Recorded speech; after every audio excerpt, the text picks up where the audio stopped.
سامعین حضرات، موت ایک اٹل حقیقت ہے جس سے کسی جاندار متنفس کو راہ فرار نہیں۔ ڈرتا ہوں موت سے مگر مرنا ضرور ہے، لرزتا ہوں کفن سے مگر پہننا ضرور ہے۔ ہو جاتا ہوں غمگین جنازے کو دیکھ کر، لیکن میرا جنازہ بھی اٹھنا ضرور ہے۔ ہوتی ہے بڑی کپ کپی قبروں کو دیکھ کر، پر مدتوں اس قبر میں رہنا ضرور ہے۔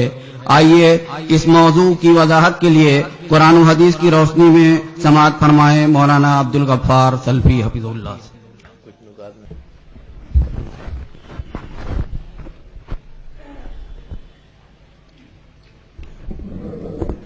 السلام علیکم ورحمۃ اللہ وبرکاتہ۔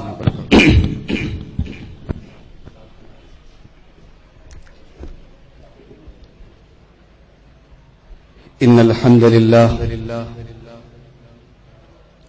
نحمده ونستعینه ونستغفره ونعوذ باللہ من شرور انفسنا ومن سیئات اعمالنا، من يهده الله فلا مضل له ومن يضلل فلا هادي له، واشهد ان لا اله الا الله وحده لا شريك له، واشهد ان محمدا عبده ورسوله۔ يا ايها الذين آمنوا اتقوا الله حق تقاته ولا تموتن الا وانتم مسلمون۔ يا ايها الناس اتقوا ربكم الذي خلقكم من نفس واحدة وخلق منها زوجها وبث منهما رجالا كثيرا ونساء، واتقوا الله الذي تساءلون به والارحام ان الله كان عليكم رقيبا۔ يا ايها الذين آمنوا اتقوا الله وقولوا قولا سديدا يصلح لكم اعمالكم ويغفر لكم ذنوبكم، ومن يطع الله ورسوله فقد فاز فوزا عظيما۔ اما بعد، فإن خير الحديث كتاب الله، وخير الهدي هدي محمد صلى الله عليه وسلم، وشر الأمور محدثاتها، وكل محدثة بدعة، وكل بدعة ضلالة، وكل ضلالة في النار۔ أعوذ بالله من الشيطان الرجيم، بسم الله الرحمن الرحيم۔ أينما تكونوا يدرككم الموت ولو كنتم في بروج مشيدة۔ وقال تعالى في مقام آخر: وما آتاكم الرسول فخذوه وما نهاكم عنه فانتهوا۔ محترم بزرگوں، نوجوان ساتھیوں، پردہ نشین ماں اور بہنوں، موت اور موت کے بعد کی زندگی پر ایک نہایت ہی عبرت انگیز تقریر آپ نے ابھی سماعت فرمائی۔ حقیقت یہ ہے کہ موت وہ سچائی ہے جس کا انکار نہیں کیا جا سکتا۔ موت ایک ایسی چیز ہے کہ آپ چاہیں یا نہ چاہیں، موت کا مزہ آپ کو چکھنا ہے۔ کہیں چلے جائیں دنیا میں، اللہ تبارک و تعالیٰ نے سورہ نساء کے اندر فرمایا: اینما تکونوا یدرککم الموت ولو کنتم فی بروج مشیدہ۔ تم دنیا میں کہیں بھی چلے جاؤ، مضبوط قلعہ بنا لو، موت تو تمہیں آ کر رہی ہے۔ موت آنی ہے، یہ فائنل ہے۔ کب آنی ہے اور کہاں آنی ہے یہ پتہ نہیں ہے۔ اللہ تبارک و تعالیٰ نے سورہ لقمان کی آخری آیت میں فرمایا: وما تدری نفس ماذا تکسب غدا وما تدری نفس بأی ارض تموت۔ کوئی نہیں جانتا کہ وہ کہاں مرے گا۔ موت آنی ہے، کہاں آنی ہے اور کب آنی ہے یہ پتہ نہیں، اور جب آنی ہے تو ایک منٹ آپ کو نہ کم نہ زیادہ مہلت نہیں ملے گی۔ اللہ تبارک و تعالیٰ نے فرمایا سورہ منافقون کی آخری آیت میں: حتی اذا جاء اجلہم لا یستاخرون ساعتا ولا یستقدمون. تمہاری موت کا ٹائم آئے گا تو ایک پل جو ہے تم آگے اور پیچھے نہیں ہو سکتے. موسیٰ علیہ الصلوۃ والسلام بڑے جلالی پیغمبر ہیں. ان کے پاس موت کا فرشتہ آیا, بخاری اور مسلم کی روایت. انہوں نے موت کے فرشتے کو تھپڑ مار دیا, آیا ہے مجھے تو لینے. بخاری کے الفاظ ہے تھپڑ مارا, مسلم کے الفاظ ہیں آنکھ پھوٹ گئی فرشتے کی. اب کوئی یہ نہ کہے کہ فرشتے کی آنکھ کیسے پھوٹ گئی. حدیث صحیح ہے, بخاری اور مسلم کی ہے. ہمیں اپنی لاجک اور اپنی عقل کی خرات پر اسے تولنے کی ضرورت نہیں ہے. اور اگر لاجک ہی کی بات ہے تو لاجک سے جواب بھی دیا جا سکتا ہے کہ فرشتہ ان کے پاس انسان کی شکل میں آیا تھا اور انسان کی آنکھ پھوٹ سکتی ہے. بہرحال فرشتہ واپس گیا اللہ کے پاس اور کہا کہ اللہ تم نے کس کے پاس مجھے بھیجا, تھپڑ مار کے مجھے بھگا دیا. اللہ نے کہا جاؤ تم موسیٰ کے پاس جاؤ اور ان سے کہو کہ کسی بیل پر اپنا ہاتھ رکھ دیں. ان کے ہاتھ کے نیچے جتنے بال آئیں گے ہر بال کے بدلے ہم 1 سال ان کو ایکسٹرا دیں گے. جتنی ان کی عمر ہے اس سے 1 سال ہم, جتنے بال ان کے ہاتھ کے نیچے آئیں گے ہم اتنے سال ان کو زیادہ دیں گے. فرشتہ آیا, موسیٰ علیہ السلام کو یہ آفر پیش کیا.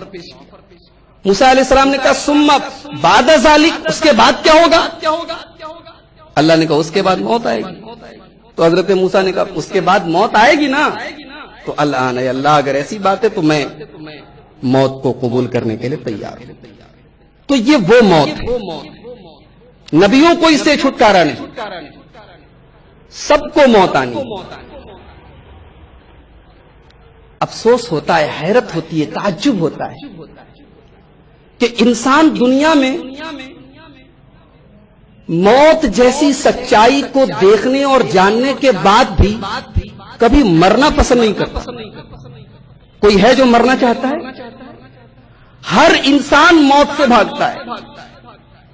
ہر انسان دنیا میں جو کچھ کرتا ہے زندہ رہنے کے لیے کرتا ہے, کوئی مرنے کے لیے کچھ نہیں کرتا. اسی لیے اللہ تبارک و تعالیٰ نے سورہ جمعہ میں فرمایا قُلْ إِنَّ الْمَوْتَ الَّذِي تَفِرُّونَ مِنْهُ فَإِنَّهُ مُلَاقِيكُمْ ثُمَّ تُرَدُّونَ إِلَىٰ عَالِمِ الْغَيْبِ وَالشَّهَادَةِ. یہاں پر خاص طور سے یہودیوں سے کہا گیا.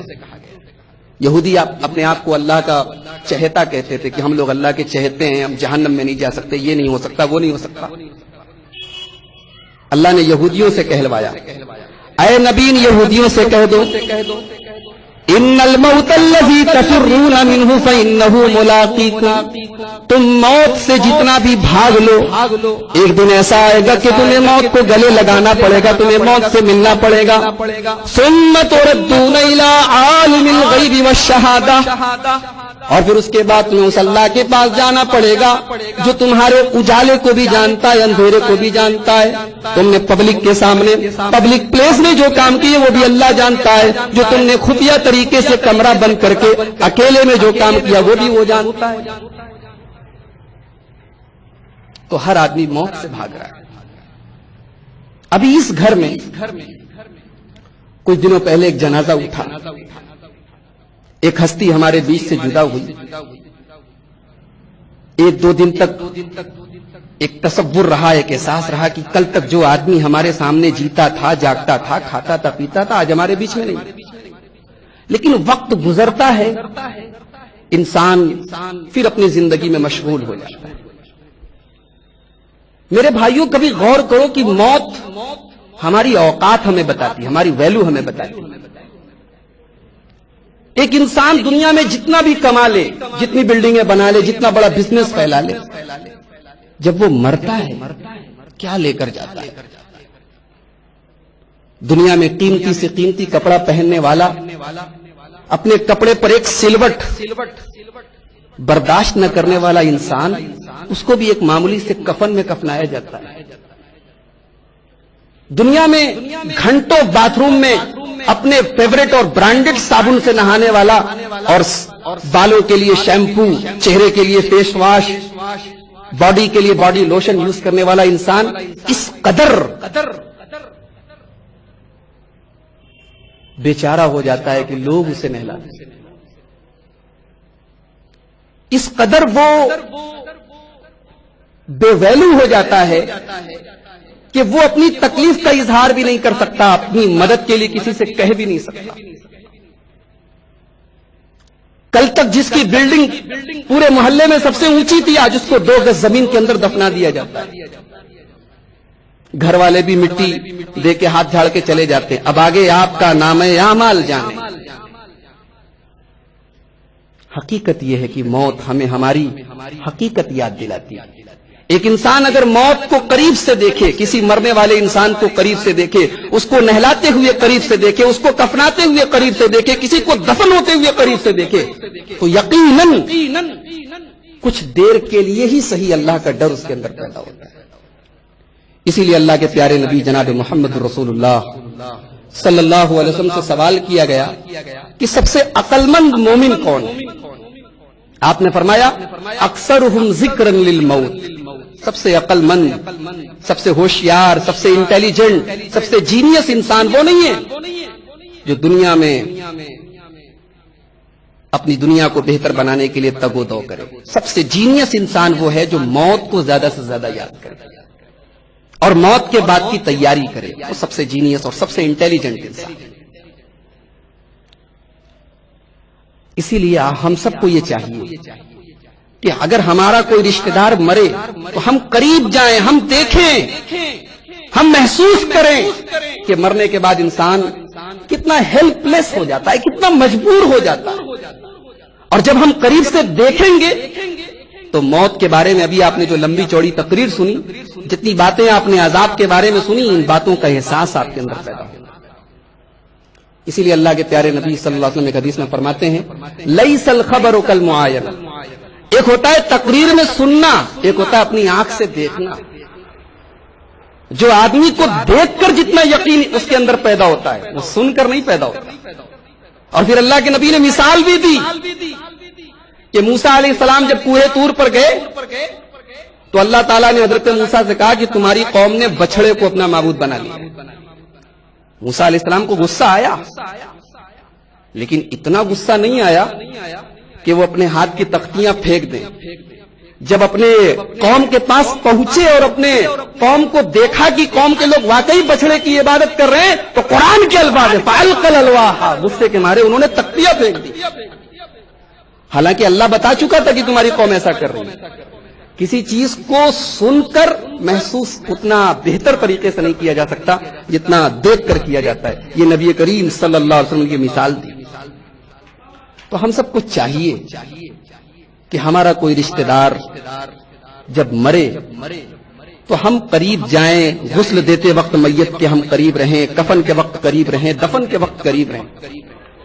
ہمارے اندر احساس پیدا ہوگا کہ ہم یہاں جانے کے لیے تیاری کریں۔ ہمارے معاشرے میں میت کے تعلق سے بہت ساری بدعات و خرافات رائج ہیں۔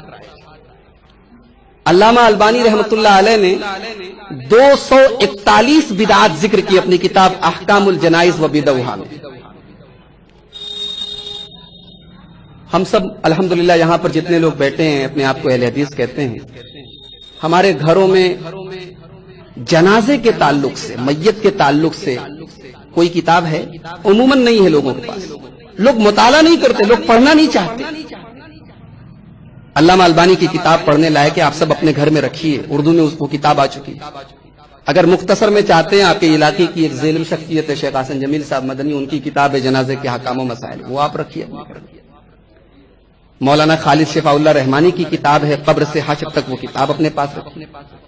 ہماری شریعت نے انسان کی بیماری سے لے کر اس کے مرنے تک اور مرنے کے بعد دفن ہونے تک اور دفن ہونے کے بعد گھر والوں کو کیسا ٹریٹ کرنا چاہیے، کیسے بیہیو کرنا چاہیے، کتنا غم منانا چاہیے، کن چیزوں کو نہیں منانا چاہیے، ہر باب میں ہماری رہنمائی کی۔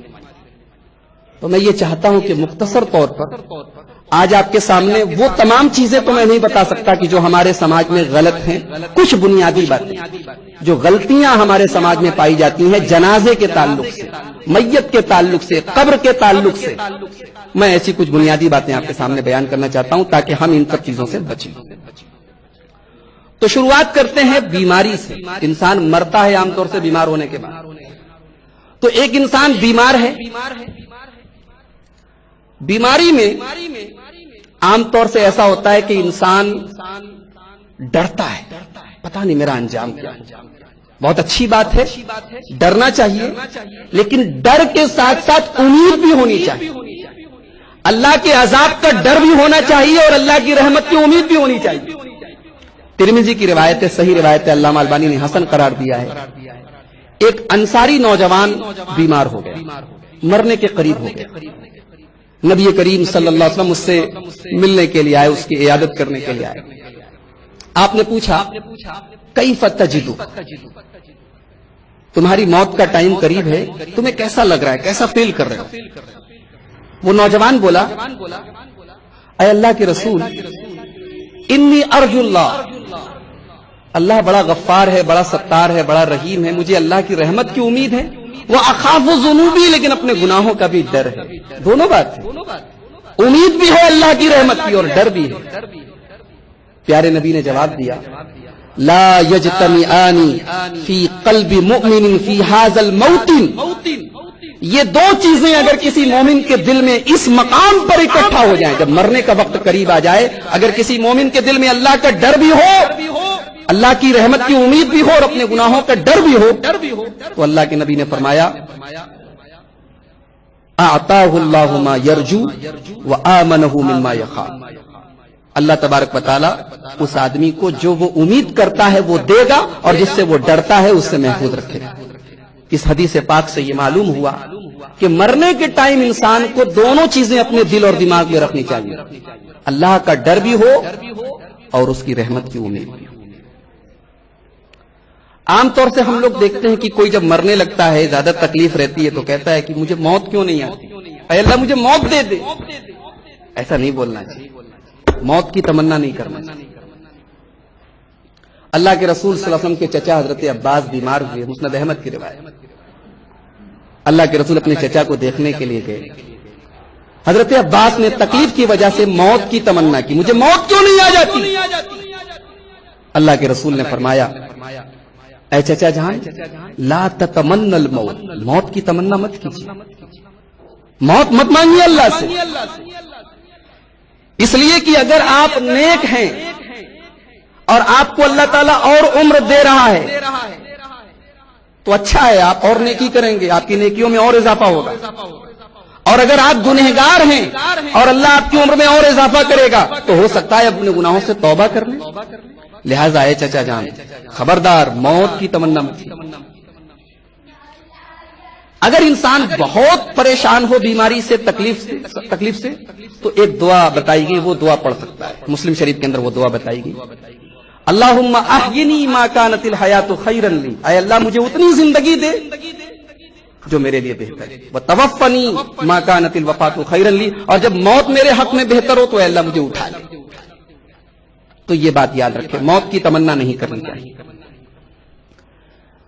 جس معاشرے میں اتنی بدعات و خرافات ہوں اور آپ کو پتا ہو کہ آپ کے مرنے کے بعد آپ کے گھر والے بھی آپ کے ساتھ شریعت کے خلاف کام کر سکتے ہیں, تو آپ وصیت کر کے جائیں, آپ گھر والوں سے کہہ کے جائیں کہ خبردار میری میت کے ساتھ کوئی سنت کے خلاف کام نہ ہو, میرا تیجا نہیں ہونا چاہیے, میرا دفنہ نہیں ہونا چاہیے, میرے مرنے کے بعد یہ خرافات میرے گھر میں نہیں ہونی. آپ وصیت کر کے جائیں,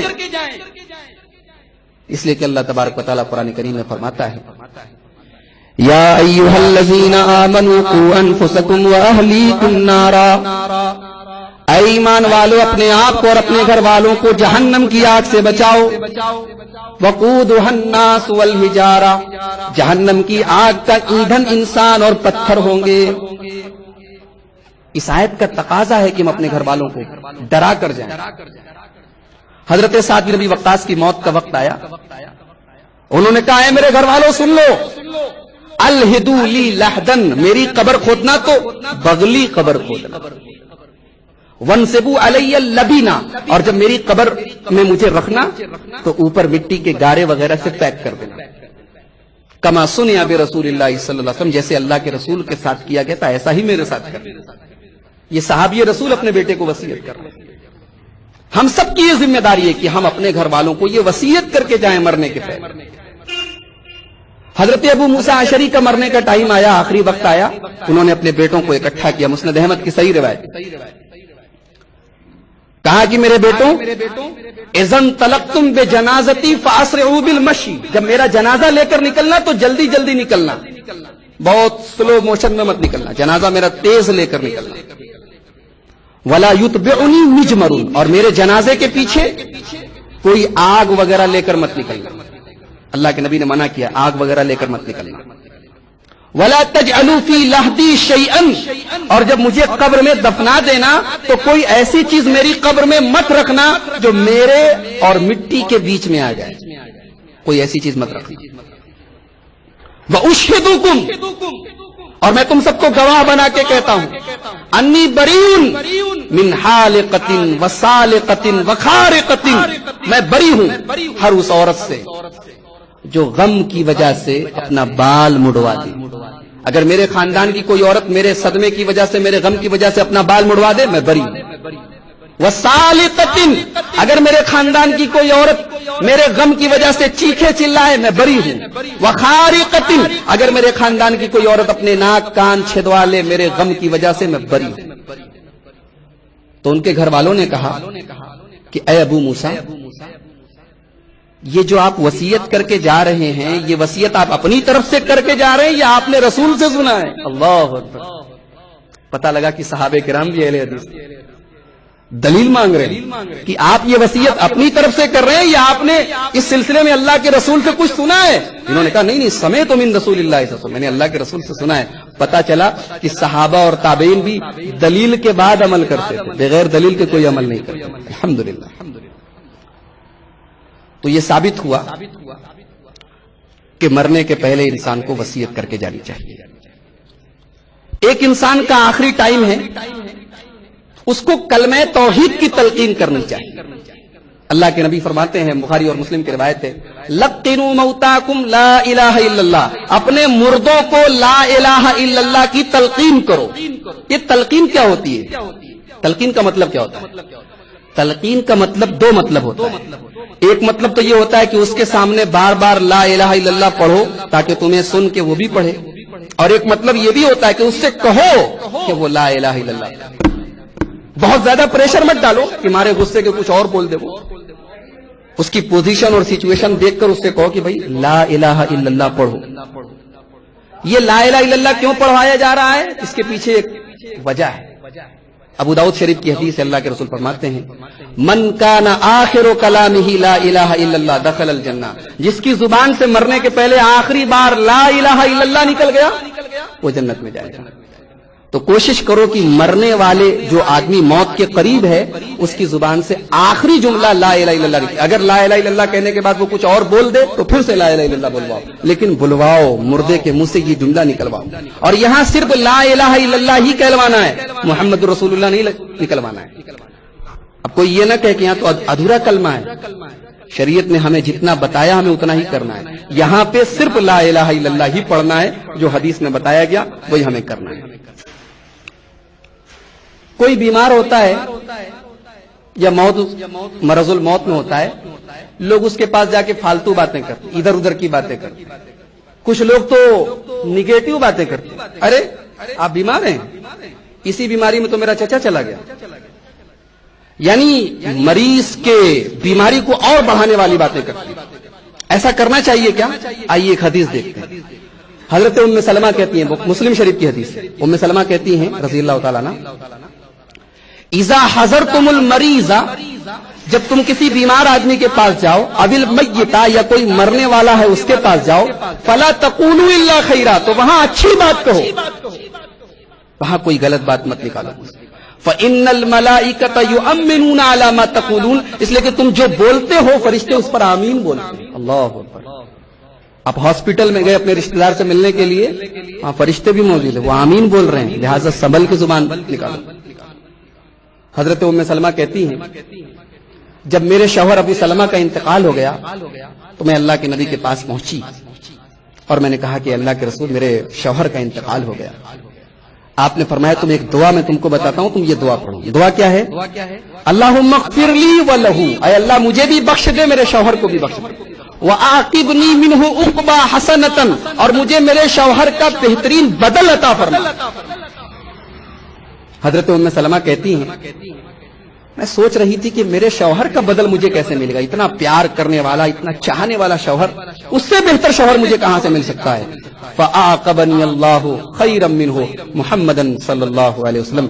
جب میرا نکاح کائنات کی سب سے عظیم شخصیت جناب محمد رسول اللہ صلی اللہ علیہ وسلم کے ساتھ ہوا، تب مجھے سمجھ میں آیا کہ اللہ کے رسول سب سے بہتر انسان اور میرا نکاح سب سے بہتر انسان کے ساتھ ہوا ہے.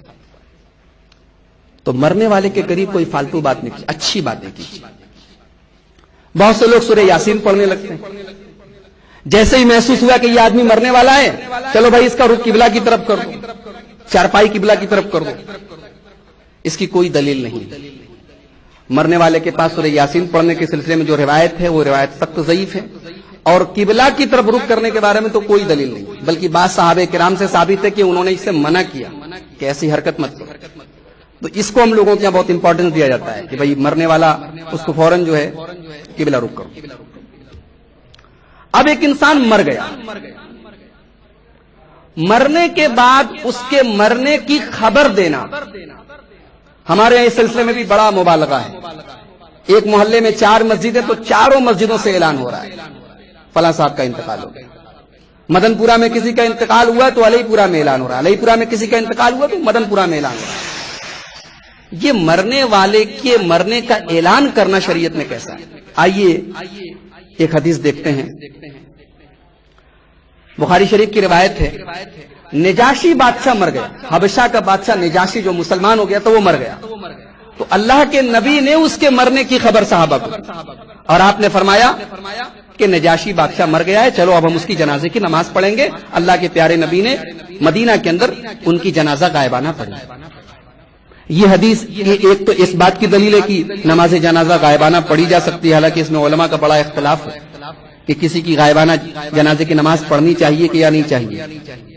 اس بارے میں صحیح بات یہ ہے کہ اگر مرنے والی کوئی بڑی شخصیت ہو، کوئی نیک متقی اور علمی شخصیت ہو، تو اس کی جنازے کی نماز، ہر ہمہ شمع کی جنازے کی نماز غائبانہ نہیں پڑھنی چاہیے کہ ہمارے چچا کا بنگلور میں انتقال ہو گیا تو یہاں مسجد پہ جنازہ غائبانہ ہو رہی ہے. یہ طریقہ صحیح نہیں ہے. اگر مرنے والی کوئی بڑی شخصیت ہو یا مرنے والا ایسی جگہ مرا ہو کہ وہاں پر یہ ڈر ہے کہ اس کی جنازے کی نماز نہیں پڑھی گئی ہے، تو اسی صورت میں جنازہ غائبانہ پڑھنی چاہیے. اس کو بہت عام نہیں کرنا چاہیے. اور اس حدیث سے دوسری بات یہ معلوم ہوئی کہ ایک مسلمان کے مرنے کی خبر دینے میں کوئی حرج کی بات نہیں. لیکن ایک ہوتا ہے مرنے والے کے مرنے کی خبر دینا، اور ایک ہوتا ہے جاہلیت کا طریقہ تھا کہ باقاعدہ ایک اعلان کرنے والا بازاروں میں گھوم گھوم کر اعلان کرتا تھا اور لمبا چوڑا ان کی شان میں قصیدہ کیا جاتا تھا، تعریفیں کی جاتی تھی. اس سے منع کیا. حضرت حذیفہ ابن یمان کے مرنے کا ٹائم آیا، ترمذی کتاب الجنائز کی صحیح روایت ہے. انہوں نے کہا اذا مت فلا تؤذنوا بی، جب میں مر جاؤں تو میرا اعلان مت کرنا، اس لیے کہ میں نے اللہ کے رسول صلی اللہ علیہ وسلم کو منع فرماتے ہوئے سنا ہے نعی سے. نعی مطلب کسی کے مرنے والے کے مرنے کی جاہلیت کے طریقے پر خبر دینا. تو اس معاملے میں ہمیں تھوڑا اعتدال برتنا چاہیے. ہم لوگوں کے ہاں کسی کے مرنے پر بہت اس معاملے میں مبالغے سے کام لیا جاتا ہے، حد سے زیادہ. کبھی کبھی تو ادھر سے ایک لاؤڈ اسپیکر سے آواز بند ہوئی، دوسرے سے شروع ہو گئی. بھائی ایک لاؤڈ اسپیکر سے اعلان ہو گئی، سب جگہ معلوم ہو گیا، پھر اب تو باقاعدہ خبریں جاتی ہیں رشتہ داروں کے ہاں، تعلق والوں کے ہاں، متعلقین کے ہاں. تو بہت زیادہ اس معاملے میں مبالغہ نہیں کرنا چاہیے. نو ڈاؤٹ کسی کا مرنا یہ ایک افسوس کی بات ہے، غم کی بات ہے. لیکن ہماری شریعت نے ہر چیز کے کچھ ضابطے اور اصول بنائے، غم کے بھی کچھ اصول بتائے. ایسا نہیں کہ غم منانے کے معاملے میں ہم آزاد ہیں. آج حضرت حسین رضی اللہ تعالیٰ عنہ کے غم کے نام پر پوری دنیا میں مسلمان نہ جانے کتنی خرافات کرتے ہیں. کیا غم منانے کی کوئی لمٹ ہے؟ کیا غم منانے کا کوئی ایسا طریقہ بھی شریعت میں بتایا ہے جو ناجائز ہے؟ آئیے ہم دیکھتے ہیں. اللہ تبارک و تعالیٰ نے قرآن کریم میں فرمایا سورہ بقرہ میں وَلَنَبْلُوَنَّكُمْ بِشَيْءٍ مِّنَ الْخَوْفِ وَالْجُوعِ وَنَقْصٍ مِّنَ الْأَمْوَالِ وَالْأَنفُسِ وَالثَّمَرَاتِ میرے بندو ہم تمہیں آزمائیں گے بھوک کے ذریعہ، جان کی کمی کے ذریعہ، مال کی کمی کے ذریعہ، خوف کے ذریعہ۔ وَبَشِّرِ الصَّابِرِينَ، ہم تم سب کو آزمائیں گے لیکن بشارت، خوشخبری صرف صبر کرنے والوں کے لیے۔ اور صبر کرنے والوں کی پہچان کیا ہے؟ الَّذِينَ إِذَا أَصَابَتْهُمْ مُصِيبَةٌ قَالُوا إِنَّا لِلَّهِ وَإِنَّا إِلَيْهِ رَاجِعُونَ۔ صبر کی پہلی پہچان یہ کہ جب کہ کوئی مصیبت ان کے اوپر پہنچتی ہے تو یہ کہتے ہیں کہ انا للہ و انا الیہ راجعون، ہم اللہ ہی کے لیے ہیں اور اللہ ہی کی طرف ہم کو لوٹ کر جانا ہے۔ کہنے کو یہ ایک چھوٹی سی دعا ہے، انا للہ و انا الیہ راجعون، لیکن حقیقت میں غور کرو تو پورا عقیدہ اس کے اندر ہے۔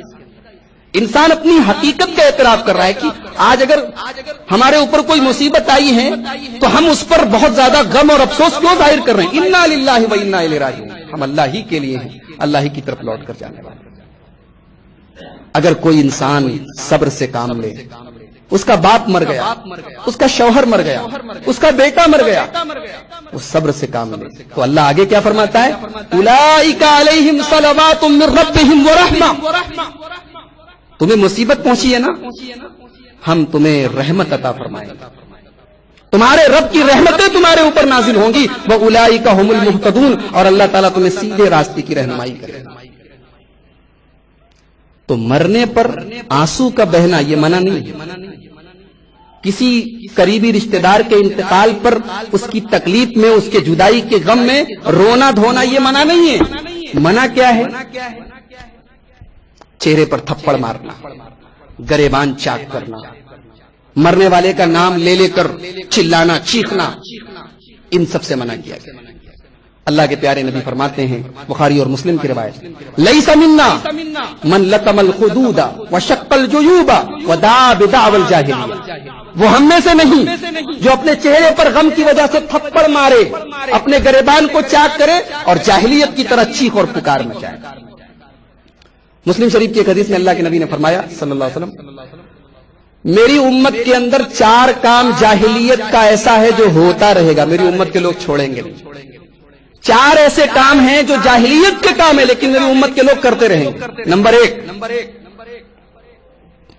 الفخر فی الاحساب، خاندان پر فخر کرنا۔ ارے تمہیں پتا نہیں میں کس خاندان کا، میں کس برادری کا ہوں، میرا نسب کیا ہے، تو میرے برابر کے ہو۔ الفخر فی الاحساب، اپنے خاندان پر فخر کرنا، اپنے حسب نسب پر فخر کرنا۔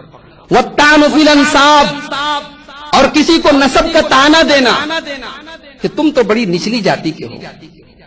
جمعہ کے دن میرے پاس ایک صاحب آئے، ملنے جلنے والوں میں سے ہیں، مجھ سے کونے میں لے آ کر کہنے لگے، مولوی صاحب آپ سے کچھ بات کرنا ہے، میرے محلے کی مسجد میں۔ میں نے کہا ٹھیک ہے، گھر آئیے۔ آپ گھر آئے، تنہائی میں میرے ساتھ بیٹھے۔ بھائی مولوی صاحب میری ایک لڑکی ہے، اس کے لیے کوئی اچھا سا رشتہ، آپ ادھر ادھر جاتے ہیں، باہر جاتے ہیں، کوئی اچھا سا رشتہ ہو تو بتائیے۔ میں نے کہا اچھی بات ہے۔ بولے ایک بات کا خیال رکھیے گا، پٹھان ہونا چاہیے۔ کہا کہ وہ چھتن پورا میں ایک صاحب نے ایک رشتہ بتایا، بعد میں پتہ لگا سالا ناؤ نکلا۔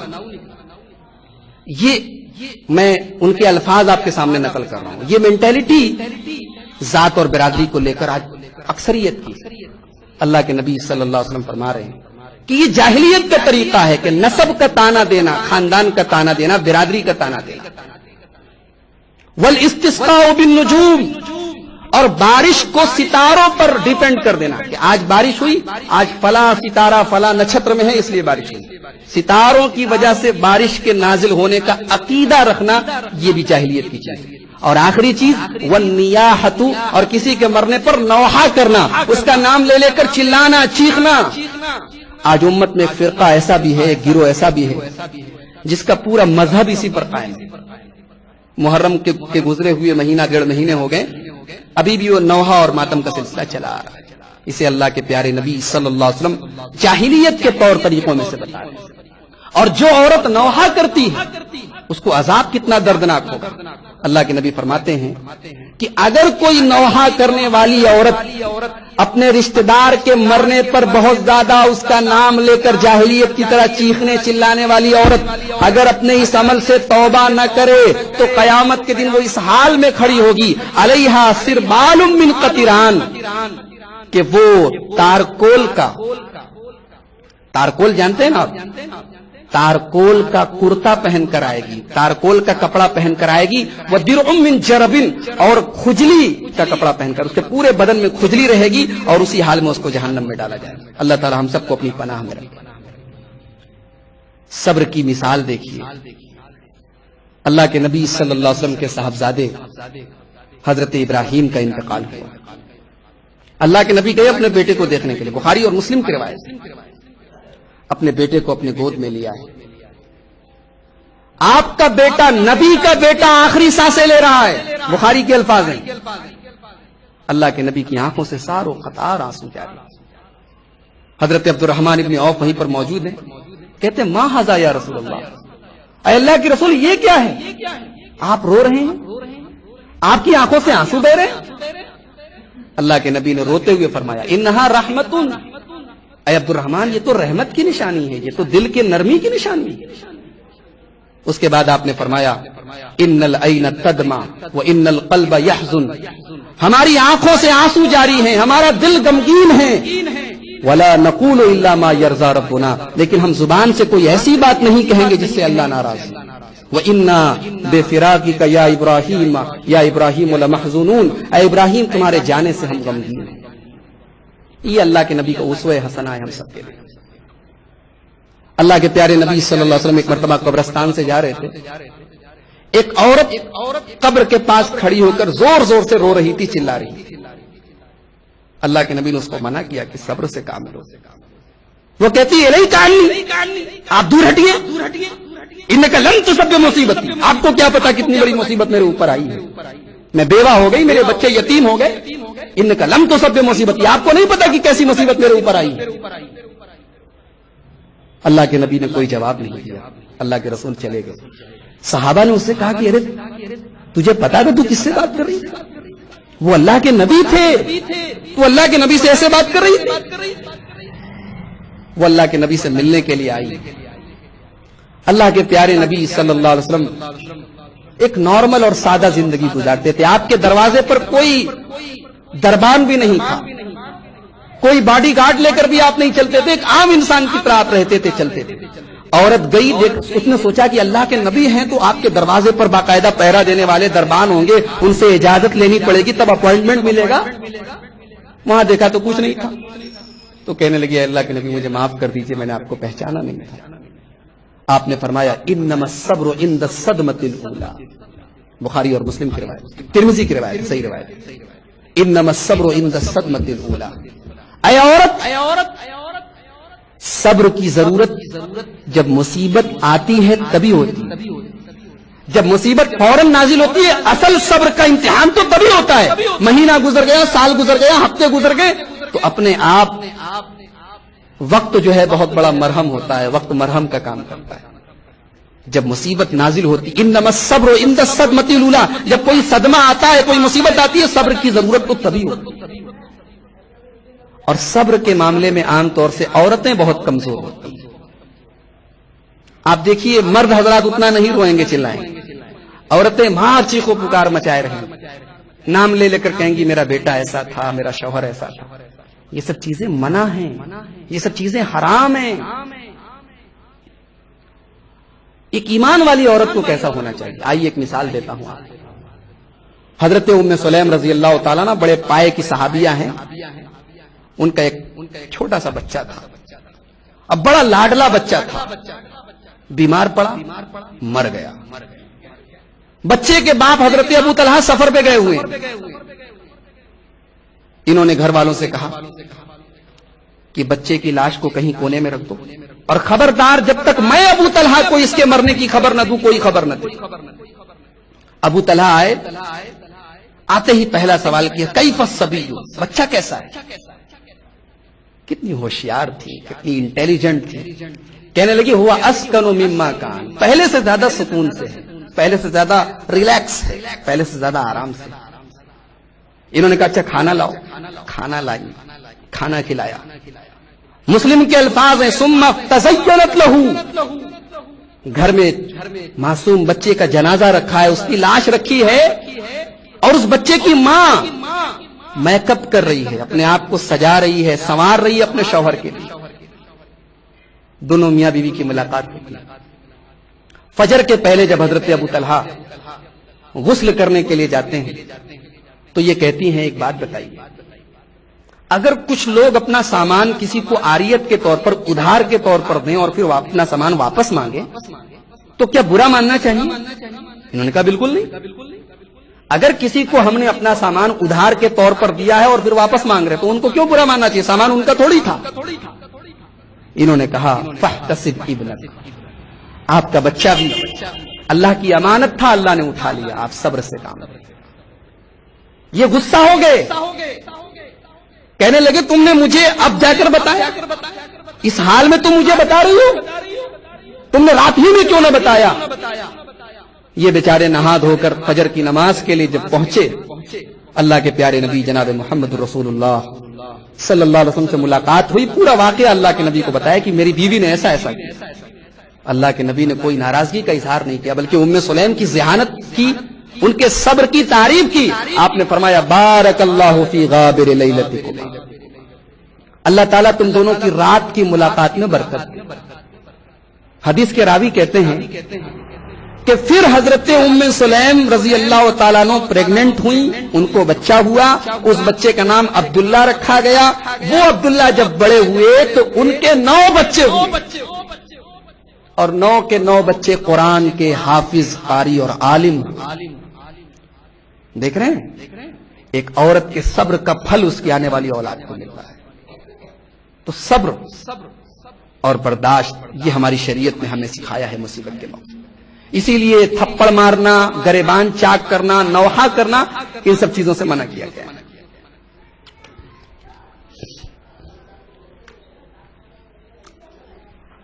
ہمارے یہاں تعزیت، جس کو ہم لوگ اپنی زبان میں مقام بولتے ہیں، ہمارے علی پورہ میں اس کو انگنے جانا بولتے ہیں. تعزیت کی شرعی حیثیت کیا ہے؟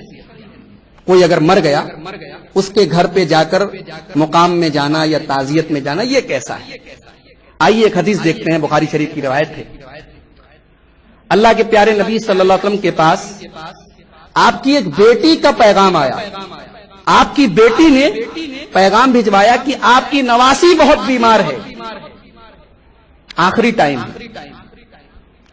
اللہ کے نبی صلی اللہ علیہ وسلم اپنی بیٹی کے گھر نہیں جاتے، آپ اپنی بیٹی کے پیغام کا جواب پیغام سے دیتے ہیں کہ جاؤ میری بیٹی سے کہہ دو ان للہ ما اعطى وما اخذ وكل شيء عنده باجل مسمى فلتصبر ولتحتسب.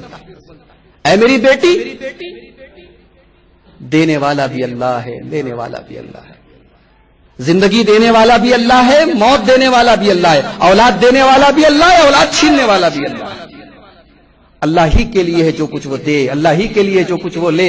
اے میری بیٹی، اگر تمہاری بیٹی کا انتقال بھی ہو جائے، اگر میری نواسی دنیا سے چلی جائے تو تم صبر سے کام لو اور اللہ سے ثواب کی امید کرو. آپ کی بیٹی نے دوبارہ پیغام بھیجوایا کہ ابا جان، آپ کی نواسی آخری ٹائم میں، میں اللہ کا واسطہ دے کر کہتی ہوں کہ آئیے کم سے کم اپنی نواسی کو آخری ٹائم میں تو دیکھ لیجیے.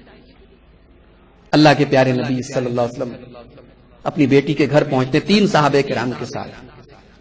بچہ آخری سانسیں لے رہا. اللہ کے پیارے نبی صلی اللہ علیہ وسلم اپنی نواسی کو اپنے ہاتھ میں لیتے ہیں. بخاری کے الفاظ ہیں، آپ رونے لگتے ہیں. ایک صحابی کہتے ہیں کہ اللہ کے رسول آپ کیوں رو رہے ہیں؟ اللہ کے نبی جواب دیتے ہیں ھذہ رحمت وضعها اللہ فی قلوب من شاء من عبادہ. یہ جو میری آنکھوں سے آنسو بہ رہے ہیں یہ اللہ تبارک و تعالیٰ کی رحمت ہے جو اللہ نے دلوں میں رکھی.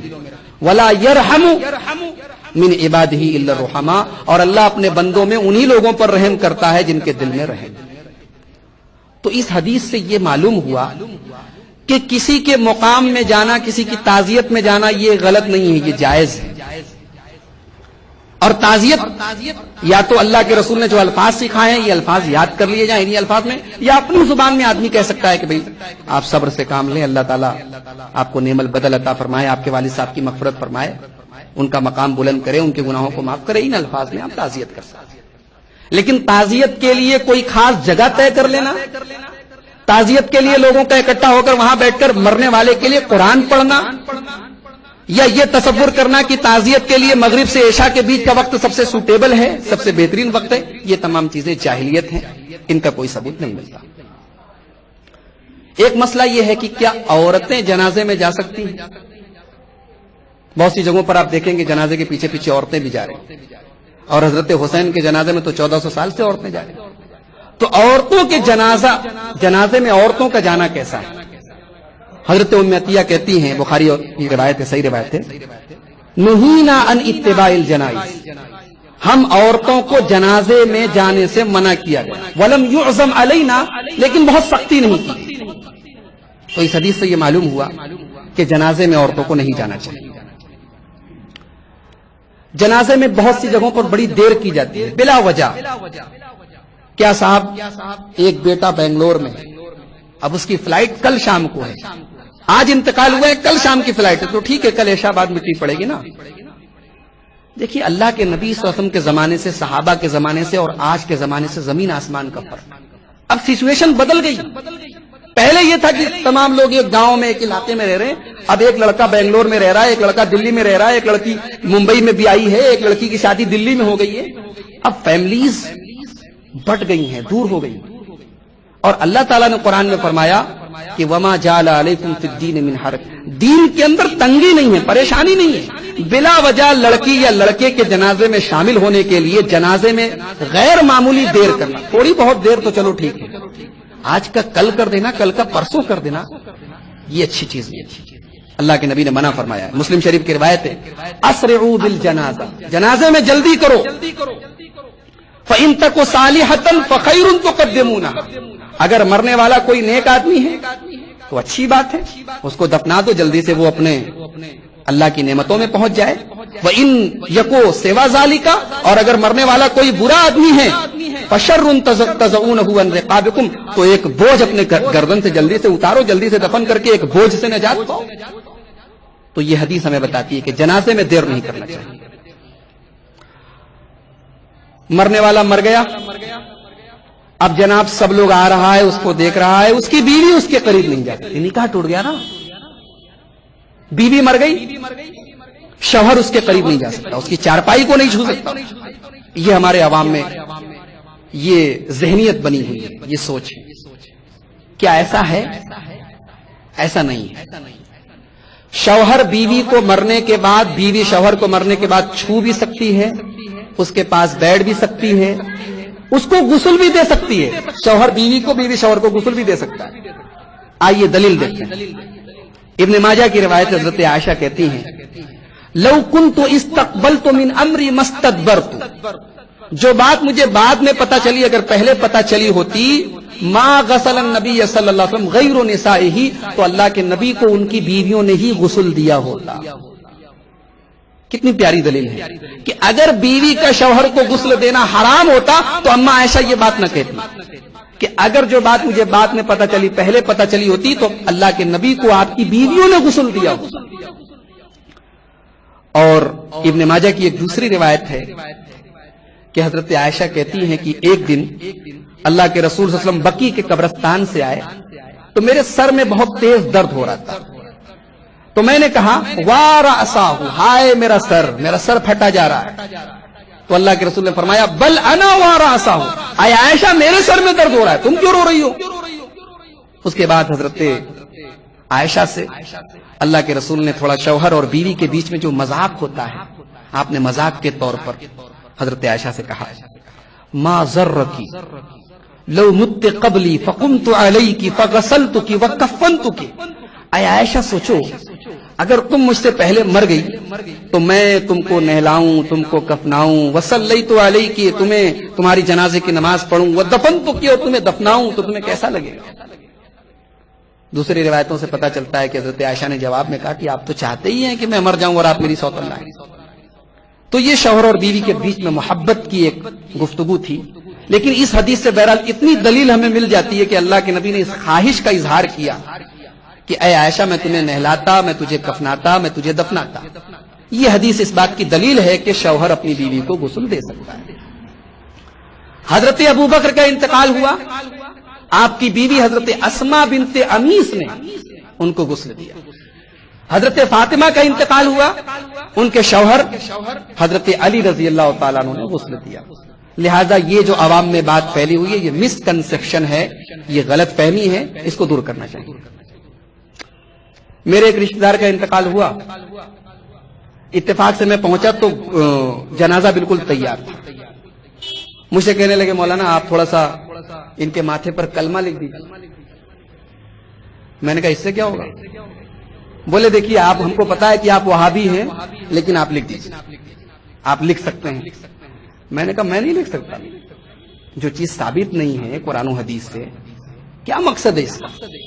یہ ایک چیز ہے عوام میں رائے، مرنے والے کے ماتھے پر لا الہ الا اللہ محمد رسول اللہ لکھا جا رہا ہے، اور یہ عقیدہ رکھا جا رہا ہے کہ اس سے اس کے عذاب میں کمی ہوگی یا وہ نجات پا جائے. زندگی بھر انسان شرک اور کفر کرتا رہے، بدعت و خرافات میں مشغول رہے، گناہ پر گناہ کرتا رہے، مر جائے اس کے جنازے پر لا الہ الا اللہ لکھ دو، بخش دیا جائے. سب کیا ہے؟ کوئی ثبوت نہیں ہے. بہت سارے لوگوں کو آپ دیکھیں گے کہ وہ صرف مٹی دینے جاتے ہیں، جنازے کی نماز بھی نہیں پڑھتے. کچھ لوگ جنازے کی نماز پڑھتے چلے جاتے، مٹی نہیں دیتے.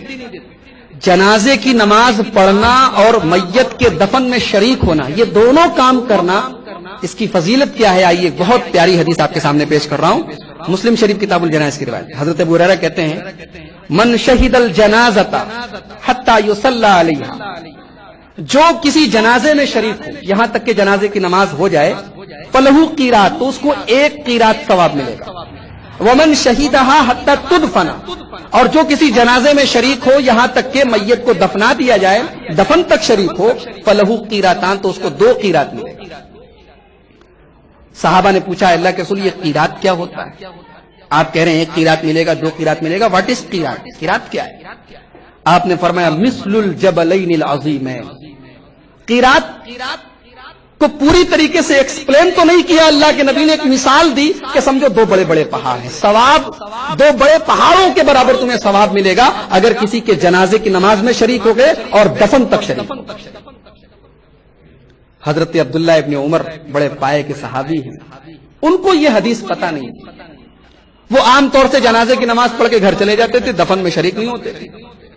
ان کو جب یہ حدیث ملی، یہ حدیث پتہ لگی کہ ابو ہریرہ ایسی ایسی حدیث بیان کر رہے ہیں، تو انہوں نے حضرت عائشہ کے پاس اپنے ایک آدمی کو بھیجا کہ کیا اللہ کے رسول نے واقعی ایسا کہا ہے؟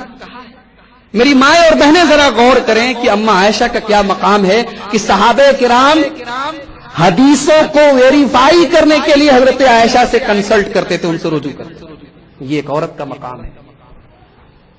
آج ہمارے یہاں کی عورتیں دین کے معاملے میں زیرو ہوتی ہیں، انہیں اپنے میک اپ، اپنی کریمز، اپنے لوشنز، اپنے دنیاوی زیب و زینت کے علاوہ کچھ نہیں. اما عائشہ کے مقام کا اندازہ لگاؤ میری پیاری ماں اور بہنوں کی ایک صحابی رسول ویریفیکیشن، تصدیق کرنے کے لیے، ستیاپن کرنے کے لیے حضرت عائشہ سے پوچھنے کی کیا واقعی ایسی حدیث ہے؟ حضرت عائشہ نے کہا اٹس اوکے. انہوں نے ویریفائی کر دیا کہ ہاں اللہ کے نبی نے ایسا کہا ہے. اب جب حضرت عبداللہ ابن عمر کو پتا چلا کہ یہ حدیث صحیح ہے اور واقعی اللہ کے نبی نے ایسا کہا ہے، تو مسلم شریف کے الفاظ ہیں، انہوں نے کہا لقد زینا قراریط کثیرا، ہائے افسوس کتنے قیرات ہم نے گنوا دی، کتنا ثواب ہم سے چھوٹ گیا. کاش یہ حدیث پہلے پتہ لگی ہوتی تو ہم بھی جنازے کی نماز کے ساتھ ساتھ دفن میں بھی شریک ہو جاتے، مٹی بھی دے کے چلے آتے تو ثواب ہمیں بھی مل جاتا. یہ صحابہ کرام کی مینٹیلٹی تھی، ان کی سوچ تھی. انہیں ثواب کے جانے پر، ثواب کے چھوٹنے پر افسوس ہوتا تھا. آج نہ ہمیں ثواب حاصل کرنے کی تڑپ ہے، نہ عذاب سے بچنے کا جذبہ ہے. اللہ تعالی ہمارے اندر بھی صحابہ کے جیسا شوق اور تڑپ ہمارے اندر بھی پیدا فرما دے. کہیں کہیں آپ نے دیکھا ہوگا جنازہ جا رہا ہے، کلمہ پڑھ رہے ہیں لوگ، لا الہ الا اللہ محمد رسول اللہ، ہے نا؟ یہ کیسا ہے؟ جنازے کو لے جاتے وقت کچھ پڑھنا، یہ کیسا ہے؟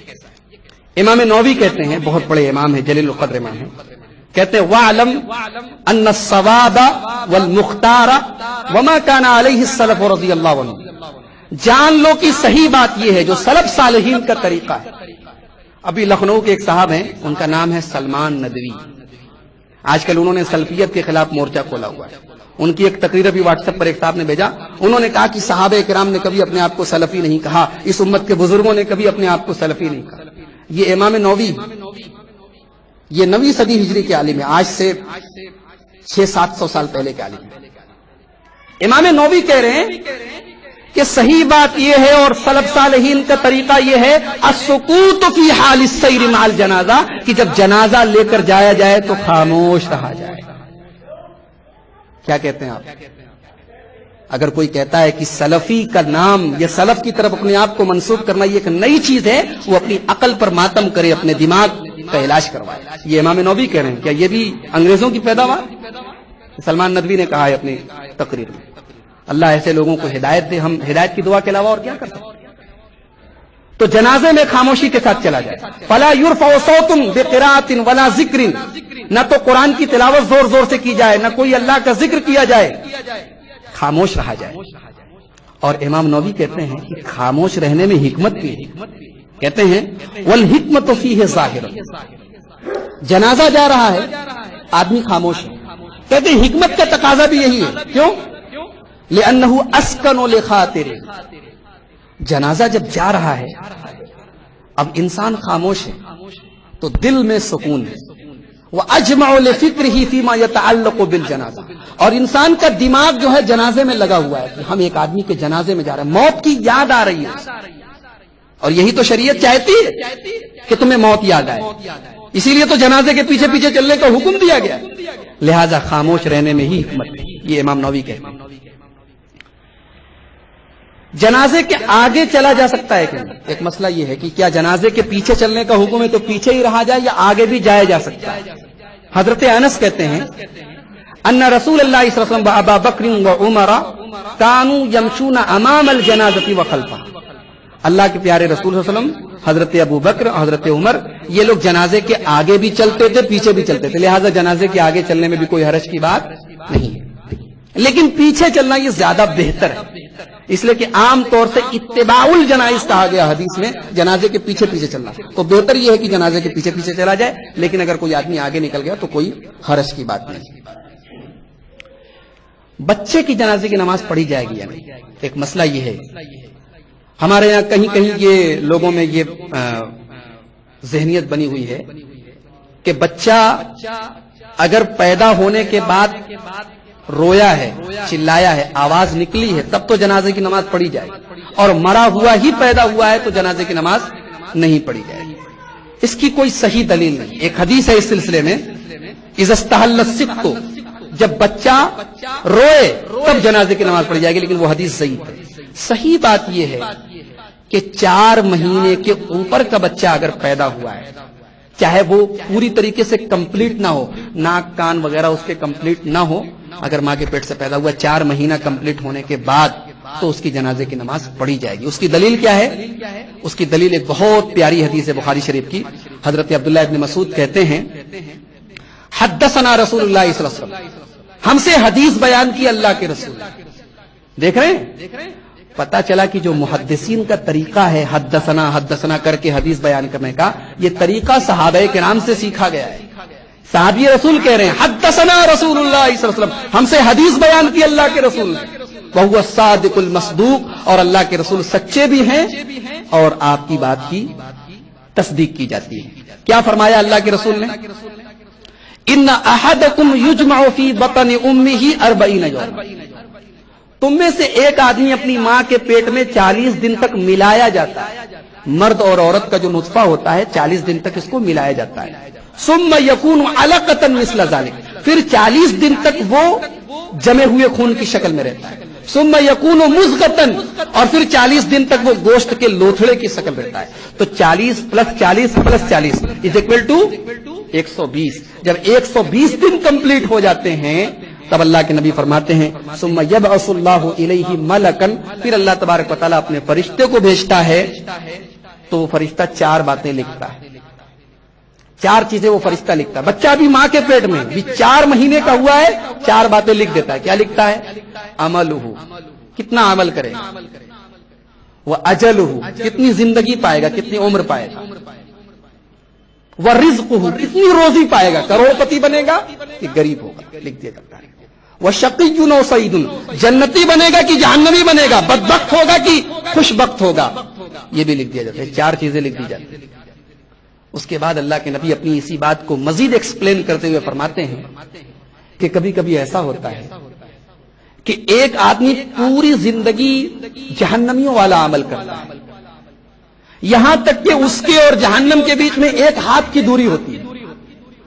اچانک اس کی تقدیر اس کے اوپر غالب آ جاتی ہے. اس کی تقدیر میں لکھا ہے یہ جنت میں جائے گا, تو جہنم سے ابھی 1 ہاتھ دور ہے کہ اچانک وہ سدھر جاتا ہے اور وہ جنتی والا عمل کرنے لگتا ہے, اسی پر اس کا خاتمہ ہوتا ہے اور وہ جنت میں چلا جاتا ہے. اور کبھی کبھی اسی کو بالکل الٹا ہوتا ہے, ایک آدمی زندگی بھر جنتیوں والا عمل کرتا ہے, ابھی جنت سے 1 ہاتھ دور ہے کہ اچانک اس کی تقدیر غالب آ جاتی ہے اور وہ جہنم میں چلا جاتا ہے. ایک صاحب مجھ سے کہنے لگے, مولانا یہ حدیث تو سمجھ میں نہیں آ رہی. میں نے کہا کیوں؟ بولے یہ حدیث ہمیں بتا رہی کہ ہم مجبور ہیں. جب ہماری تقدیر میں لکھ دیا گیا ہے کہ ہم جہنم میں جائیں گے تو ہم زندگی بھر جنت والا عمل کرتے رہیں. اللہ کے پیارے نبی فرما رہے کہ 1 ہاتھ باقی رہے گا اور ہم جہنم میں چلے جائیں گے, تو کیا فائدہ محنت کرنے سے, عمل کرنے سے. میں نے کہا آپ کو پتا ہے کہ آپ کو جہنم والا لکھ دیا گیا ہے.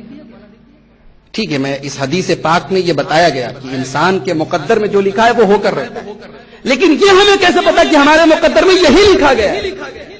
کہ آپ کو پتا ہے کہ آپ کو جہنمی لکھ دیا گیا, آپ کو جنتی لکھ دیا گیا؟ جب آپ کو نہیں پتا ہے تو آپ وہی عمل کریں گے جو عمل کرنے کا آپ کو شریعت حکم دے رہی ہے. لیکن یہ حدیث ہمیں اتنا ضرور بتا رہی ہے کہ تقدیر تو ماں کے پیٹ میں ہی بچہ ہوتا ہے, 4 مہینے کا ہوتا ہے, لکھ دیا. تو جب 4 مہینے کا ہوتا ہے تو روح بھی پھونک دی جاتی ہے. جب روح پھونک دی جاتی ہے تو چاہے وہ مرا ہوا پیدا ہو, اس کی جنازے کی نماز پڑھی جائے گی. یہ اس حدیث پاک سے ثابت ہوا. نمبر 12, میں 25 چیزیں بیان کروں گا. وقت اب کتنا بچا ہے؟ 10-15 منٹ ہے, جلدی جلدی بیان کر کے بات ختم کرتے ہیں. ابھی 2-3 دن پہلے ایک جنازے میں گیا, جنازہ رکھا گیا ہے, لوگ باتیں کر رہے ہیں, مودی کی بات ہو رہی ہے, سماجوادی پارٹی کی بات ہو رہی ہے, الیکشن کی بات ہو رہی ہے, کملیش تیواری کی بات ہو رہی ہے, دنیا بھر کی باتیں ہو رہی ہیں. جنازے میں انسان کتنا سخت دل ہو گیا ہے. پہلے ایسا تھا کہ لوگ جب جنازے میں جاتے تھے تو خاموشی رہتی تھی, لوگ زیادہ فالتو ادھر ادھر کی باتیں نہیں کرتے تھے. اب انسان دنیا داری میں اتنا زیادہ مشغول ہو چکا ہے کہ اب جنازے میں, قبرستان میں موت سامنے ہے, ایک آدمی جدا ہو رہا ہے, کوئی موت کو یاد نہیں کر رہا, لوگ دنیا کی باتیں کر رہے ہیں. ایسا کرنا کیسا ہے؟ حضرت سعد بن معاذ کہتے ہیں, ما صلیت علی جنازۃ الا وحدثت نفسی بما تقول ویقال لها. میں جب بھی کسی جنازے میں جاتا ہوں تو میں اپنے آپ سے بات کرتا ہوں کہ یہ جو مر رہا ہے ابھی قبر میں جائے گا, منکر نکیر سوال کریں گے, یہ حالات میرے اوپر بھی آنے والے, میں کیا جواب دوں گا؟ ایسا کوئی سوچتا ہے کہ آج لوگ دنیا داری کی باتیں کرتے ہیں, ہنستے رہتے ہیں, مذاق کرتے رہتے ہیں, چٹکلے سنائے جاتے ہیں. اللہ کے پیارے نبی صلی اللہ علیہ وسلم ایک جنازے میں گئے, ابن ماجہ کی صحیح روایت. جب جنازے کو قبر میں رکھا جانے لگا, قبر کے کنارے اللہ کے نبی بیٹھ گئے, اللہ کے پیارے نبی رونے لگے. حتی بل السرا, اتنا روئے آپ کی جہاں پر آپ بیٹھے تھے وہاں کی مٹی بھیگ گئی, آپ کے آنسوؤں سے مٹی تر ہو گئی. صحابہ کرام بھی رونے لگے.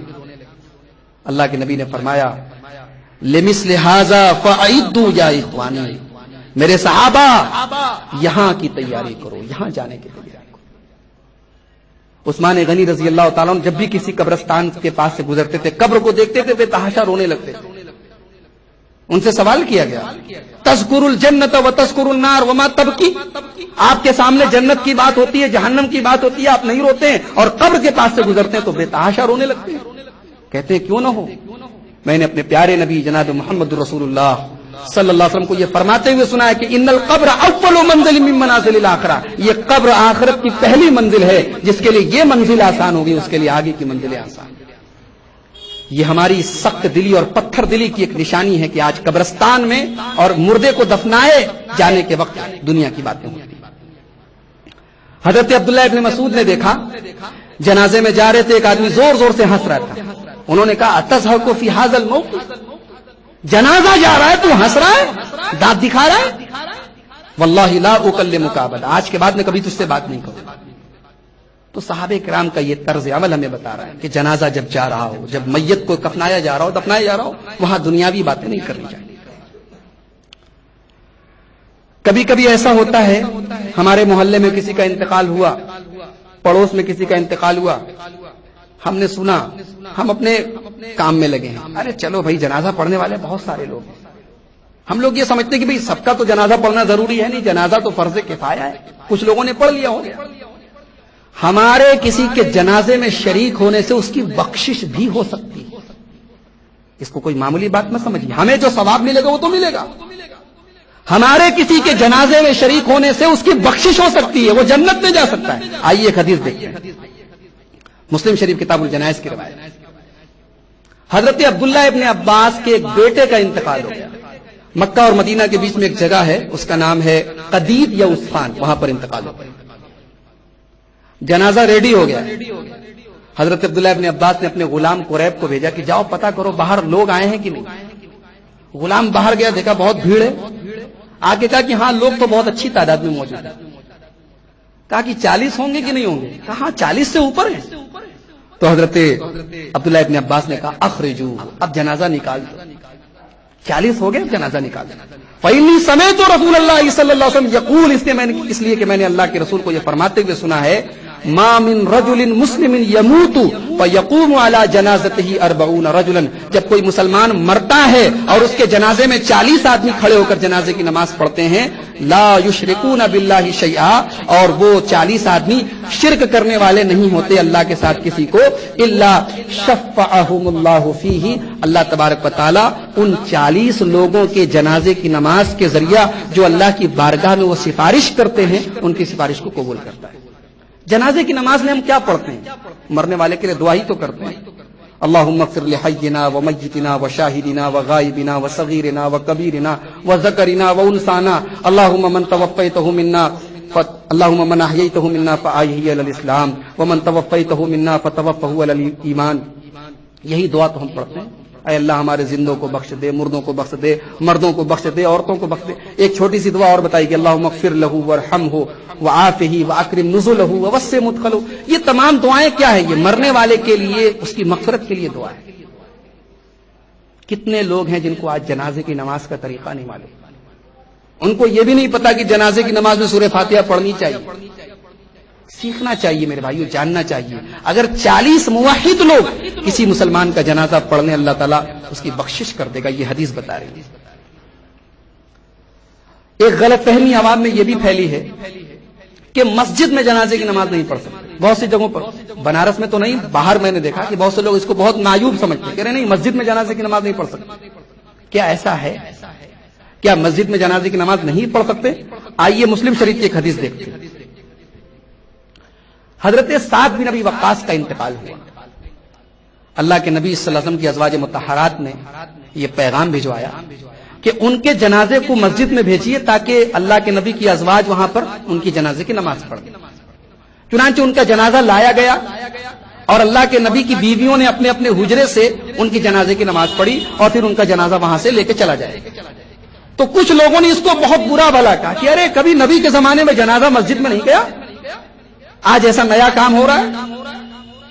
جب یہ خبر حضرت عائشہ تک پہنچی تو انہوں نے کہا ما اسرع الناس الا ان یعیبوا ما لا علم لهم، لوگ کتنے جلد باز ہو گئے، جس چیز کی جانکاری نہیں ہے، جس چیز کی معلومات نہیں ہے اس پر بھی کمنٹ کر رہے۔ لوگ کیسے بھول گئے کہ جب حضرت سہیل ابن بیضہ کا انتقال ہوا تھا تو اللہ کے نبی نے مسجد کے اندر ان کی جنازے کی نماز پڑھائی۔ یہ حدیث اس بات کی دلیل ہے کہ مسجد کے اندر بھی جنازے کی نماز پڑھ سکتے ہیں، کوئی حرج کی بات نہیں، لیکن بہتر ہے کہ اس کے لیے کوئی عام جگہ ہو جہاں عام طور سے جنازے کی نماز پڑھی جاتی ہے۔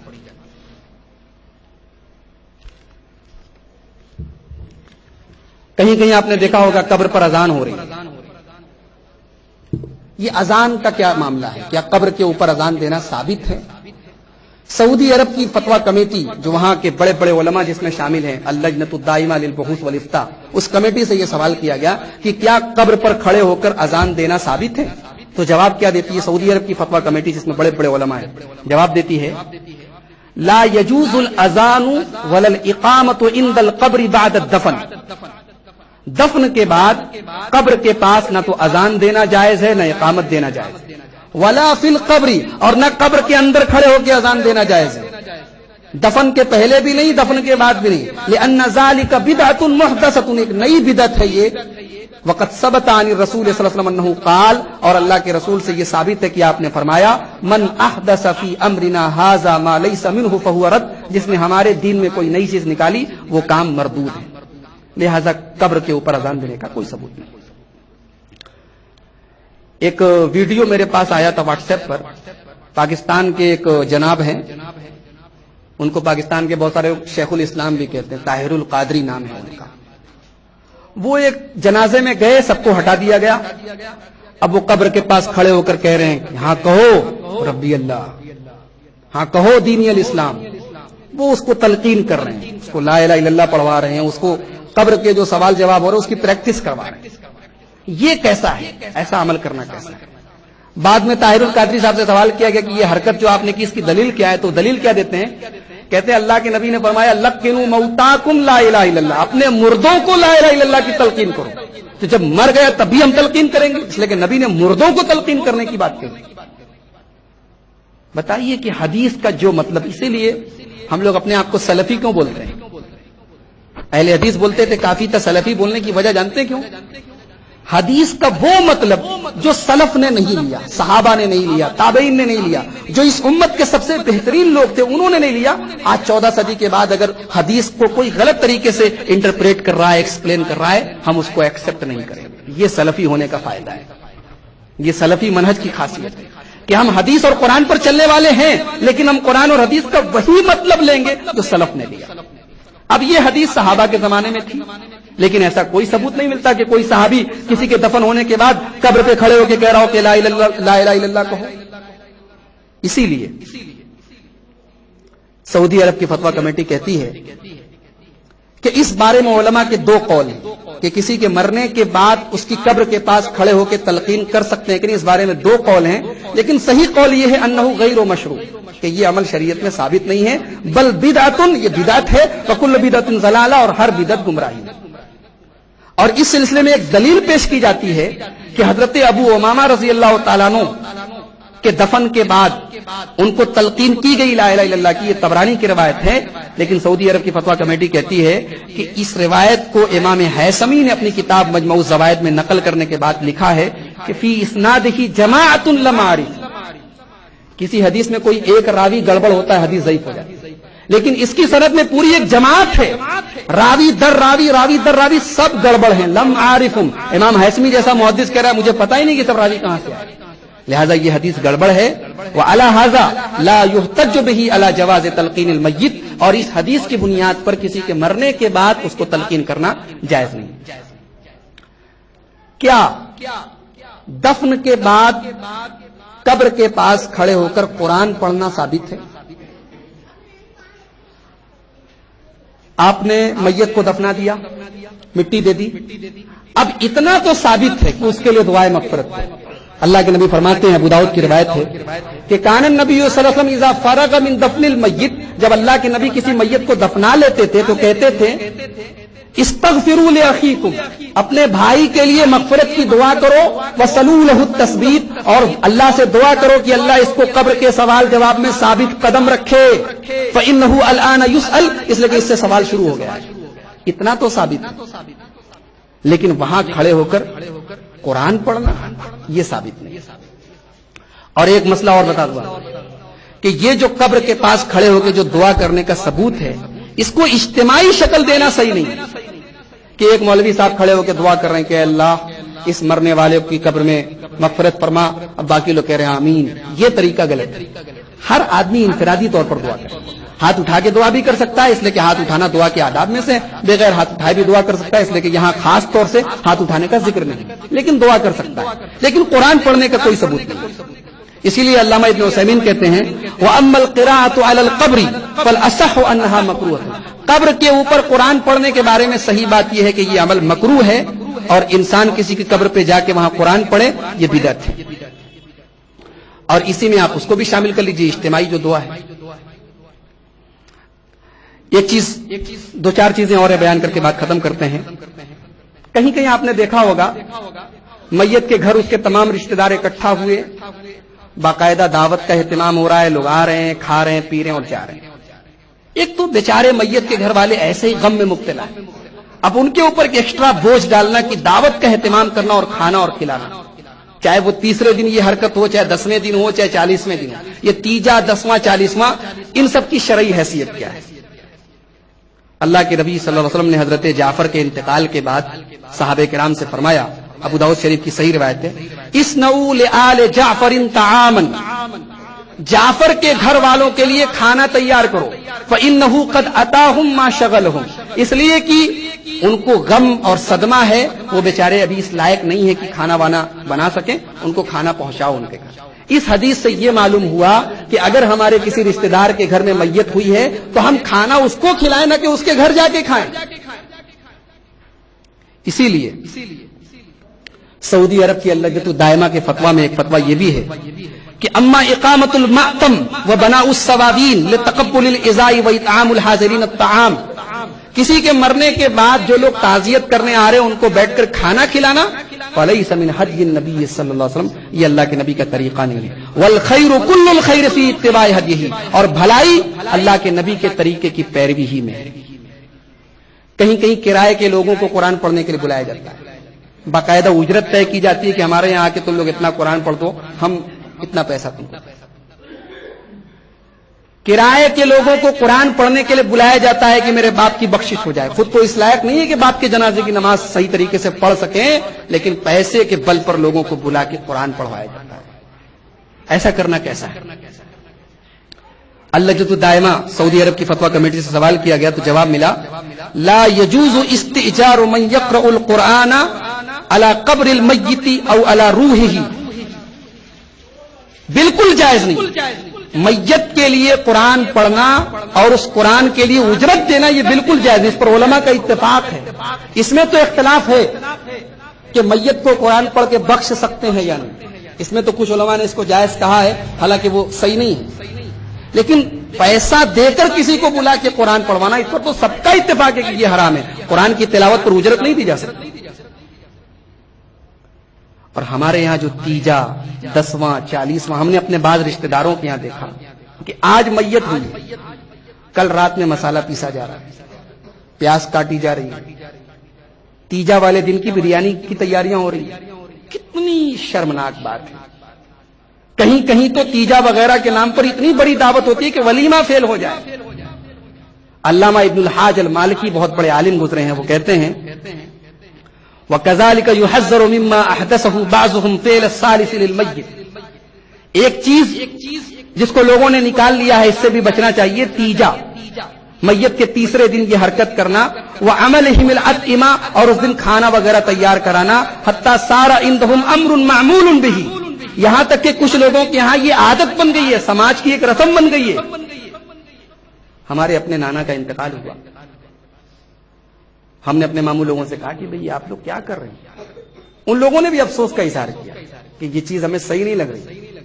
اہل حدیث نہیں ہے وہ لوگ, ان لوگوں نے ایکسپٹ کیا کہ یہ چیز صحیح نہیں لگ رہی ہے, لیکن ان لوگوں نے کہا کہ ہم کیا کریں, سماج میں رہنا, ہم اپنے سماج سے بغاوت نہیں کر سکتے, ہمارے سماج کا یہ چلن ہے, یہ رسم ہے. علامہ ابن الحاج کتنی سچی بات کر رہے ہیں کہ یہ لوگوں میں ایک رسم بن جائے گی, کانہو ولیمۃ عرس, اور لوگ تیجا وغیرہ ایسے منائیں گے جیسے کوئی ولیمہ ہے. وَيَجْمَعُونَ لِأَجَلِهِ الْجَمْعَ الْكَثِيرَ مِنَ الْأَهْلِ وَالْأَحْبَابِ, اپنے دوستوں کو, اپنے رشتہ داروں کو, سب کو جمع کریں گے. فَإِن بَقِيَ أَحَدٌ مِّنْهُمْ, اگر کوئی ان کے تیجا میں, ان کے 40ویں میں نہیں آ پایا, وَجَدُوا عَلَيْهِ, تو لوگ ناراض ہوں گے, ارے میرے ابا کا تیجا تو تم نہیں آئے, لوگ ناراضگی کا اظہار کریں گے. یہ علامہ ابن الحاج مالکی ہیں, بہت بڑے عالم ہیں, انہوں نے اپنی کتاب المدخل میں اس بات کا ذکر کیا ہے. کچھ لوگ کہتے ہیں کہ جناب ہم تو کچھ کرتے ہیں, آپ تو وہ بھی نہیں کرتے, مر گیا مردود نہ فاتحہ نہ درود, ہم تو کچھ پڑھ کے بخش دیتے ہیں, کچھ اسی بہانے کچھ عذاب میں کمی ہو جائے گی. ہمارے یہاں میت کو کھانا میت کی طرف سے کھلا دیا جاتا ہے تو قبر میں روشنی ہو جاتی ہے, آپ کے یہاں تو سب ایسے ہی معاملہ, ادھر مرا ادھر مٹی دی, ادھر کام ختم. کیا ایسا ہے کیا میت کی طرف سے تیسرے دن 10ویں دن 40ویں دن کھانا کھلانا, اس سے میت کے قبر کے عذاب میں کوئی کمی آئے گی؟ اس کی قبر کو روشن کر دیا جائے گا، ایسا ہے؟ اللجنۃ الدائمہ سے یہ سوال کیا گیا تو جواب ملا اما دعوى ان القبر مظلم وان تقديم الطعام من قبل اهل الميت والصدقه عنه قبل دفنه يضيء في ظلام القبر، یہ دعویٰ کرنا کہ قبر میں اندھیرا رہتا ہے اور میت کی طرف سے کھانا کھلانے سے اندھیرا مٹ جاتا ہے، یہ غلط بات ہے، اس کی کوئی بنیاد نہیں۔ یہ اپنے من سے ایک فیصلہ کرنا ہے، بھئی قبر میں کیا حال ہے یہ آپ کو پتا ہے، آپ اپنے من سے فیصلہ کر رہے ہیں، غیب کی بات کا آپ دعویٰ کر رہے ہیں، یہ صحیح نہیں۔ اور آخری چیز بیان کر کے بات ختم کرتا ہوں میرے بھائیوں، مرنے کے بعد مرنے والے کے لیے ہم دعا کریں، کبھی کبھی اس کی قبر پر بھی جایا کریں، اس لیے نہیں کہ ہم قبرستان جائیں گے اس کی قبر پر جائیں گے تبھی ہم اس کے لیے دعا کر سکتے ہیں، دعا کرنے کے لیے آپ کہیں سے بھی کر سکتے ہیں، اس کے لیے قبرستان جانا ضروری نہیں، لیکن قبرستان آپ جائیں گے اپنے باپ کی قبر پر، اپنی ماں کی قبر پر، اپنے بھائی کی قبر پر، تو اس سے آپ کو موت یاد آئے گی، اس سے آپ کو اپنا انجام بھی یاد آئے گا کہ یہیں ہم کو بھی جانا ہے، جیسے کل ہمارا باپ ہم کو چھوڑ کے گیا، کل ہم اپنے بچوں کو چھوڑ کے جائیں گے، ہمارے باپ نے اتنا کمایا وہ ہمارا ہو گیا، ہم جتنا کمائیں گے وہ ہماری اولاد کا ہو جائے گا، ہمارے ہاتھ کچھ نہیں آنا ہے، ہمیں یہیں جانا ہے۔ اس مقصد کے تحت قبرستان جانے میں کوئی حرج کی بات نہیں، جانا چاہیے، لیکن اس میں کچھ چیزوں کا خیال رکھنا چاہیے۔ پہلی چیز، قبرستان جانے کے لیے کوئی خاص دن یا ٹائم طے کرنا صحیح نہیں کہ ہم فجر کے بعد ہی جائیں گے، جمعرات کو ہی جائیں گے، جمعہ کو ہی جائیں گے، عید والے دن جائیں گے، بقرعید والے دن جائیں گے، کبھی بھی آپ جا سکتے ہیں، دن اور وقت طے کرنا یہ صحیح نہیں۔ وہاں جانے کے بعد میت سے بات کرنا، اس کے سامنے اپنی حاجتیں پیش کرنا، اس سے کہنا کہ اللہ سے ہمارا یہ پیغام بھجوا دو، استغاثہ کرنا، فریاد کرنا، یہ تمام چیزیں حرام ہیں۔ قبرستان جانے کے بعد ایک دعا بتائی گئی، السلام علیکم دار قوم مؤمنین وانا انشاء اللہ بکم لاحقون یرحم اللہ المستقدمین منا والمستاخرین، یہ دعا آپ پڑھیں، یہ ثابت ہے۔ آپ اپنے باپ کی قبر پر جا کر اللہ تعالیٰ سے دعائے مغفرت کریں کہ ہمارے والد کی مغفرت کر دیں، یہ جائز ہے، لیکن وہاں عورتوں کا جانا، وہاں جا کر دنیا بھر کی خرافات کرنا یا قبر کو پکا کرنا، قبر پر چراغ جلانا، یہ تمام چیزیں شریعت میں منع ہیں، حرام ہیں۔ مٹی دیتے وقت بہت سارے لوگ جو ہے سورہ طٰہٰ کی آیت پڑھتے ہیں، منہا خلقناکم ومنہا نخرجکم وفیہا منہا خلقناکم وفیہا نعیدکم ومنہا نخرجکم تارۃ اخری۔ پہلی بار مٹی دیں گے تو پڑھیں گے منہا خلقناکم، دوسری بار مٹی دیں گے تو کہیں گے وفیہا نعیدکم، تیسری بار مٹی دیں گے ومنہا نخرجکم تارۃ اخری۔ یہ کہیں سے ثابت نہیں، یہ غلط بات ہے جو عوام میں پھیل گئی ہے، اگرچہ یہ آیت قرآن کی ہے لیکن اس موقع پر اس کا پڑھنا ثابت نہیں ہے۔ تو میرے بھائیوں، یہ میت کے تعلق سے چند اہم اور بنیادی مسائل تھے۔ علامہ البانی نے 241 بدعات ذکر کی ہیں، میں تو بہت مختصر میں آپ کے سامنے بیان کیا ہے۔ اللہ تعالیٰ سے دعا ہے رب العالمین ہمیں ان بدعات و خرافات سے بچنے کی توفیق عطا فرمائے، رب العالمین ہمیں زندگی کے تمام معاملات میں اپنے نبی کی سیرت اور سنت پر چلنے کی توفیق عطا فرمائے، رب العالمین ہمیں موت کو یاد کرنے اور موت کے بعد کی زندگی کی تیاری کرنے کی توفیق عطا فرمائے۔ جس گھر میں اس وقت ہم لوگ جمع ہیں، اس گھر میں بھی ابھی کچھ دنوں پہلے ایک میت ہوئی تھی، اللہ تعالیٰ ان کی مغفرت فرمائے، ان کی غلطیوں کو درگزر کرے، ان کے گھر والوں کو صبر کی تلقین عطا فرمائے، اور یہ پروگرام جو ان لوگوں نے منعقد کیا اس پر ان کو جزائے خیر عطا فرمائے، ہم سب کی حاضری کو قبول فرمائے، جب تک دنیا میں زندہ رکھے، اسلام پر زندہ رکھے اور خاتمہ ایمان پر ہو، آمین۔ وآخر دعوانا الحمد للہ رب العالمین، والسلام علیکم ورحمۃ اللہ وبرکاتہ۔